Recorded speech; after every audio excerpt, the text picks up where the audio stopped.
يا مرحب بيكم، يا رب تكونوا بكل صحة وعافية. هنعمل النهاردة مع بعض شوربة الخضار كما يجب أن تكون. ليه دايما لما بتتذكر شوربة الخضار بنقول هنعملها لحد عيان؟ شوربة الخضار مش للعيانين، شوربة الخضار فايدة كبيرة جدا لكل البني آدمين، لقيمتها الغذائية في كمية الخضار اللي بتحط فيها. هنعملها النهاردة باحترافية، هنعملها حتى لو ما عندناش شوربة هنعملها بطريقة جيدة جدا. هنخش مع بعض على الوصفة وهنقول احنا هنعمل ايه.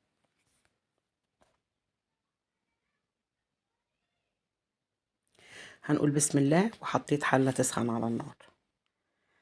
طبعا انا هستخدم النهارده معلقه سمنه اللي هحطها قدامكم. انت عندك زبده ممكن تحطيها بدل السمنه.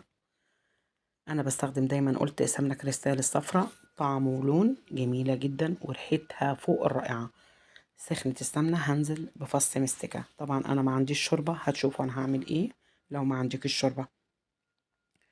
هنزل الاول بالجزر. طبعا انا مقطعه الجزر التقطيعه اللي انتوا شايفينها دي. احنا قلنا دايما ان العين بتاكل قبل البق، فحاولي الخضار اللي تقدري تجودي في تقطيعتك التقطيعه دي حاولي. يعني هنا قطعنا الجزر بالطريقه دي، وهنشوف قطعنا ايه تاني بطريقه حلوه. وهنزل بالبطاطس. طبعا قيمتها الغذائيه عاليه جدا بكميه الخضار اللي موجوده فيها. وهنشوح. وهننزل بكميه البسله.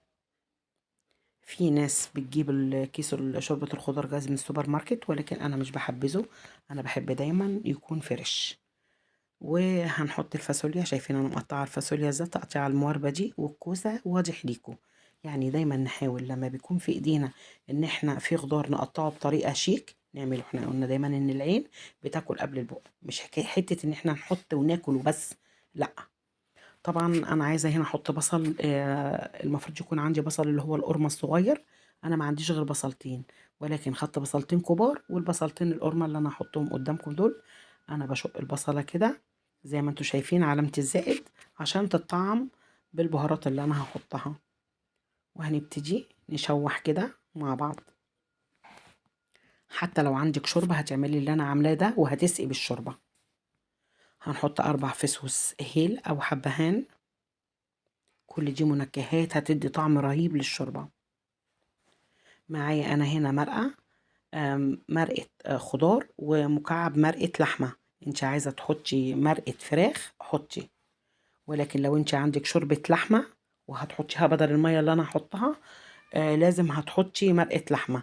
عندك شوربة فراخ هتحطي مرقة فراخ. انا كده حطيت مكعب مرقة خضار ومكعب مرقة لحمة. وهنزل بحبة فلفل اسود. وهنقلب كل دوت في قلب بعض. انتوا واخدين بالكم طبعا انا محطتش ملح دلوقت ومش هحط ملح دلوقت، طبعا عشان المكعبين اللي انا حطيتهم عايزه في الاخر اشوف نسبه الملح اللي فيهم هتبقى ايه، عشان الشوربه ما تبقاش حادقه معايا. اخر حاجه هاخد بشره من جوز الطيب. ناخد بشره حلوه كده من جوز الطيب. طعم رائع بيبقى في الشوربه مع من جوز الطيب ديت. بس كده شايفين بيبقى طعمها رائع جوز الطيب في الشوربة. يعني شفتوا احنا بقى حطينا ايه وايه وايه، تتخيلوا الطعم هيكون ايه. هنشوح كويس جدا كده زي ما انتوا شايفين. هي مش هتاخد اي وقت معانا، الريحة رهيبة. انا معايا درق المية ده مليان، هو اللي انا هحطه ومش هحط غيره. ليه؟ طبعا احنا عارفين ان احنا هنغطي الحلة. اي حاجة فيها مية بتتصوى على البخار، فالمية دي اغلبيتها بتتبخر. فهنا الخضار دوت كله هيسرد ميته، فعشان كمية المية ما تبقاش كتير قوي كده انا هغطي عليها وهنرجع نشوفها مع بعض. رجعت لها بعد ربع ساعة زي ما انتوا شايفين كده. بسم الله ما شاء الله. تعالوا نشوف البطاطس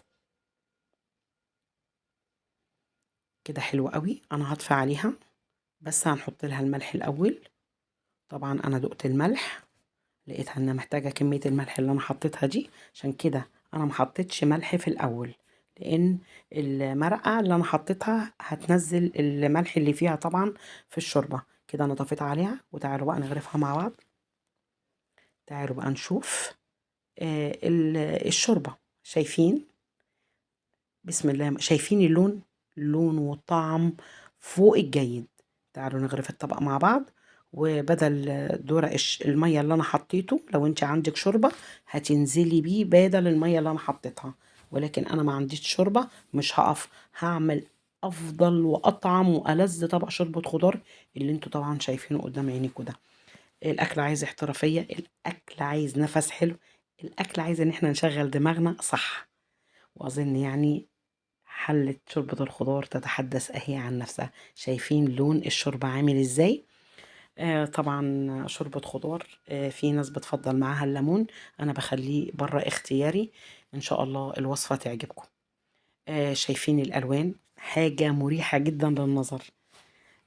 ان شاء الله بألف هنا وشفا مقدمة للي هينفذ الوصفة، وان شاء الله تعجبكم. وبكرر تاني، شوربة الخضار مش للعيانين، شوربة الخضار حاجة صحية جدا لكل البني آدمين. بتمنى تنفذوا الوصفة وتقولوا لي رأيكم. مع السلامة.